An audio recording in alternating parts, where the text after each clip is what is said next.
Have you ever been playing a match of Melee? They just won't stop jumping. You try to punish the jump and you run into their aerial. You try to punish them after the jump. They get their darn spot dodge out every single time. What the heck is going on?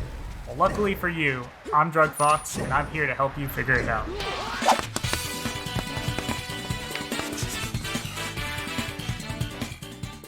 I'll never forget, I don't know if it was 2013, 2014, but I was talking to PP kind of right before he retired and I started going to big tournaments. And he had just helped me figure out an important situation in Fox Falconer. And I asked him, hey, Kevin, is there any other stuff you think nobody really does in Melee or that needs to get fleshed out? And I'll never forget him telling me that he thought Sheik's drift mix-ups were something that would be pushed a lot in the coming years. And at the time, I didn't fully appreciate that and how far ahead of his time PP was. But that was the beginning of me understanding much more fully the power of the most universal mix-up in Melee.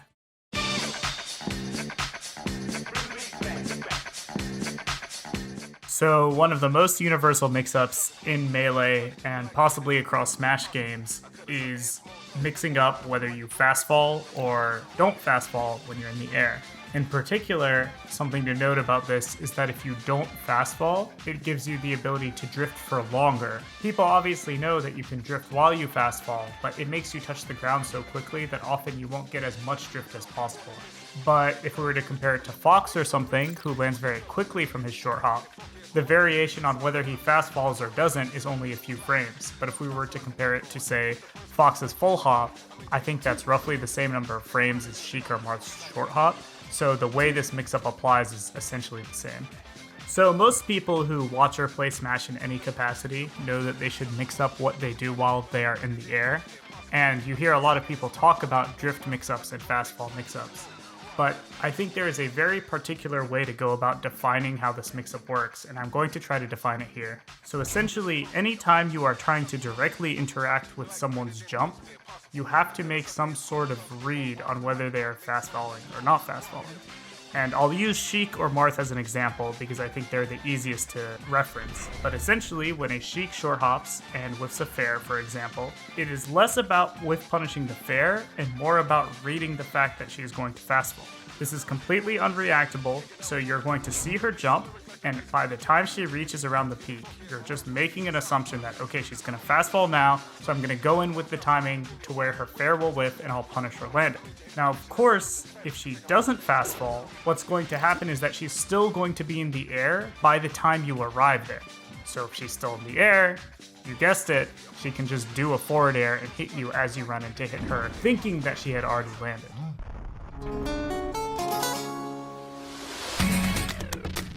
Coming from the perspective of the person jumping, the pros to doing a fast fall aerial are that you will protect yourself better because your aerial will come out sooner and you will touch the ground sooner, so you'll be actionable, and that the opponent can react to you less easily in general.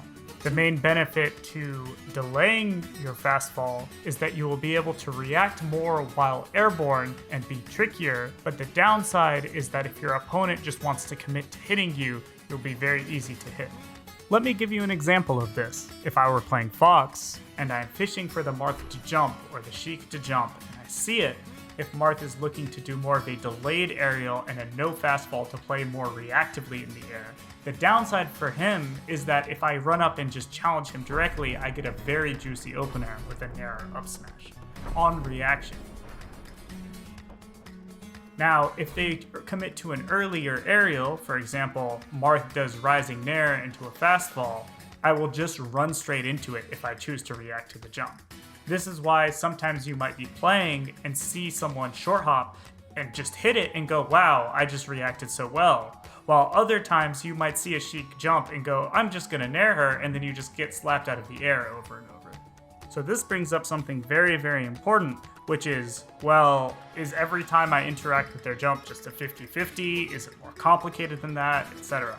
And the answer is not simple, but I can give a couple quick tips for how to think about this. There are two sides to the situation. One is that you are expecting them to fast fall, so you run in early and they don't fast fall. And the other quote-unquote bad outcome is that you're expecting them not to fast fall, you come in late and they've already fast fallen. The way to add nuance to this is to essentially not hard commit based off which one you think they will do. What I mean by that is that if you expect them to fast fall, let's say you're playing Fox for example, instead of doing, let's say, a short hop drill, which could totally destroy Sheik's landing from her fair, but were she to trick you with a wave land or a no fastball, you might just get hit. Instead, run in with a shine.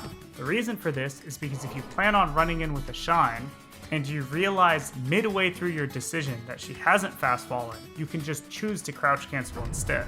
On the flip side, let's say you're expecting them not to fast fall, so you come in later, well, this previously unreactable situation now has a reactable element. Sure, you can't see her fast fall and then punish it on reaction, but if you're planning on punishing a no fast fall and see that she fast fell, you can probably do something else at the last moment. Now, if you're deciding to hard commit ahead of time with, let's say, a run-up smash, or you're a character like Peach or Sheik who's going to dash attack, that doesn't allow for any nuance. But if you're willing to come in later and more just get some sort of pressure or mix-up, you can actually reactively confirm which one is happening.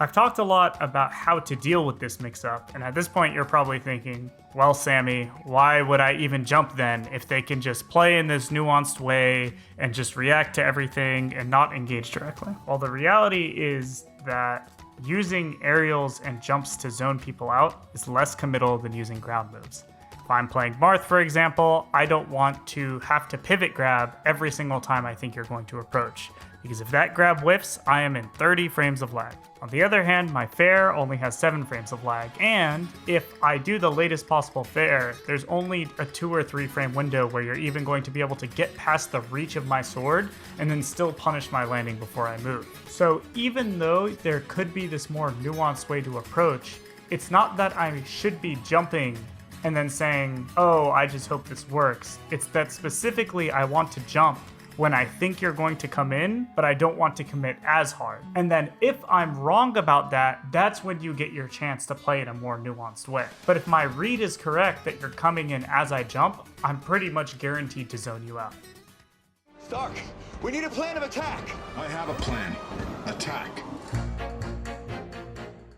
One big thing to remember as the attacker here is that the defender does not know if you intend to punish them directly. When the Marth whiffs a fair, for example, and chooses to dash back, he doesn't know if the opponent is about to try to punish his fair directly, or play a mix-up and read his dash back afterwards, or even not engage at all. And this is kind of the attacker's advantage in Melee, is that you could decide to play the 50-50 on the fastfall versus no fastfall. You could decide to raw commit to playing a mix-up without even confirming what the Marth did, just saying, hey, I see you jumping, I'm gonna wait till you land, and I'm just gonna guess what you're gonna do next. Or you can choose to play it in a more nuanced way and say, hey, I'm going to come in later at a timing that lets me confirm whether or not you fast fell, so I have more information on how to engage with your next option.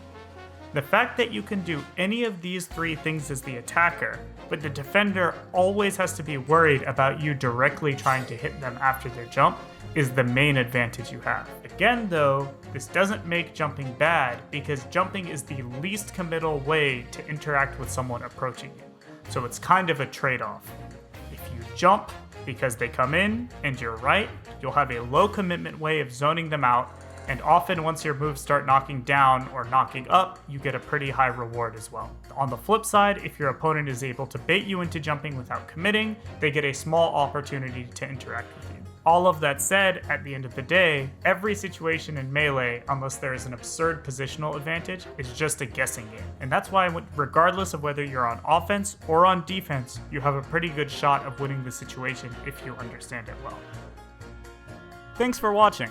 We read all your feedback from the last video and hope you'll continue to give us feedback moving forward. If there's any type of content you'd like to see, please leave a comment below, and if you like the video, please subscribe to the channel.